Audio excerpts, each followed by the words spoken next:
Imagine you're walking through a forest nearly 400 years ago, surrounded by towering trees, chirping birds, and the scent of fresh earth and river water. You hear people speaking in a language you've never heard before, and see villages made of wooden houses with smoke rising gently from cooking fires. This is Virginia in the early 1600s, a land rich with life and tradition. It's here you'd find Pocahontas, a Native American girl from the Powhatan people, and John Smith, an English explorer. Their story is one of adventure, misunderstanding, and big changes that would shape American history. Pocahontas was born around 1596. Her real name was Amanute, and she also went by Matawaka. Pocahontas was a nickname meaning playful one, and it fit her lively, curious personality.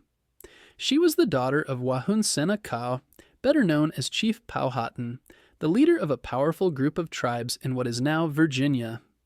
Pocahontas grew up learning important skills: how to gather food, respect nature, help her family, and understand her people's customs. The Powhatan people lived in organized villages with homes called Yehakins. They were farmers, hunters, and fishers who grew crops like corn, beans, and squash. Meanwhile, across the Atlantic Ocean, a man named John Smith was living a very different life. Born in England in 1580, he had been a soldier and an adventurer. Always searching for excitement, Smith joined a group of settlers planning to start a new colony in North America. In 1606, he set sail with over 100 men, and in 1607 they landed in Virginia and founded Jamestown, the first permanent English colony in what would become the United States. But life at Jamestown wasn't easy. The settlers didn't know how to grow food in this new land and often clashed with local tribes. Many became sick or died from hunger and disease. John Smith tried to lead the settlers and also sought help from nearby Native American groups. He believed they could trade and learn from one another. But one day in late 1607, while exploring, Smith was captured by Powhatan warriors and brought to their chief. Here's where Pocahontas' story and John Smith's truly come together. According to John Smith's own writings, he was captured by Powhatan warriors while exploring the land. They brought him before Chief Powhatan, and he believed he was going to be killed. Imagine how frightened he must have felt, alone, surrounded by strangers and unsure what would happen next. Then something unexpected happened. Smith later claimed that Pocahontas, the chief's young daughter, rushed forward and placed her head over his, shielding him from harm. It was a bold, brave act that may have saved his life. But was it really a rescue? Some historians today think it may have been part of a tribal ceremony to welcome Smith, not a real execution.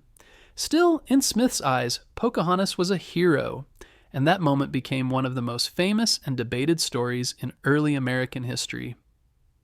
After this dramatic event, Pocahontas started visiting Jamestown more often. Sometimes she came quietly with others from her tribe, bringing baskets of corn or other food when the settlers were starving and weak. Life in the colony was harsh, with little to eat and sickness spreading. Pocahontas' visits were like rays of hope during hard times. She may have seen John Smith as a friend, or at least someone she could trust to help keep peace between her people and the new settlers.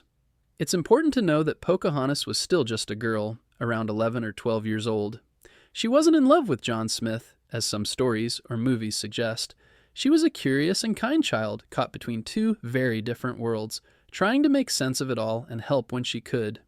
But the peace didn't last. As more English settlers arrived, they wanted more land, more food, and more control. This caused growing tension with the Powhatan people, who were watching their homeland slowly being taken over. In 1609, things got even worse. John Smith was badly hurt in a gunpowder explosion. His body burned and his life in danger. He had to return to England for treatment without getting to say goodbye. Pocahontas didn't know what had happened to him. She may have wondered why he never came back or feared he had died. Without Smith, she had no reason to return to Jamestown, and her visits stopped. It was the end of a fragile connection, and harder times were just beginning. Around 1613, during a time when tensions were growing between the English and the Powhatan people, Pocahontas was kidnapped by English colonists.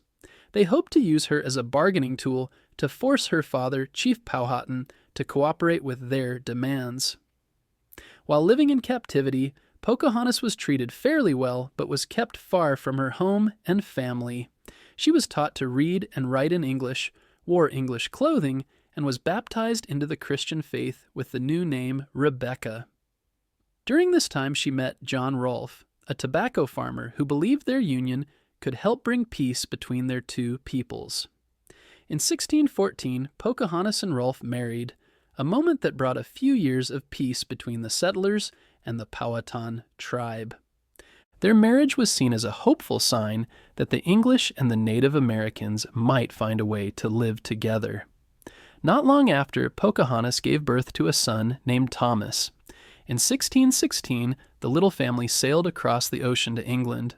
For Pocahontas, it must have been a strange and overwhelming journey.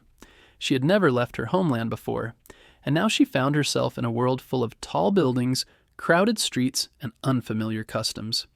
Yet she adjusted with strength and grace.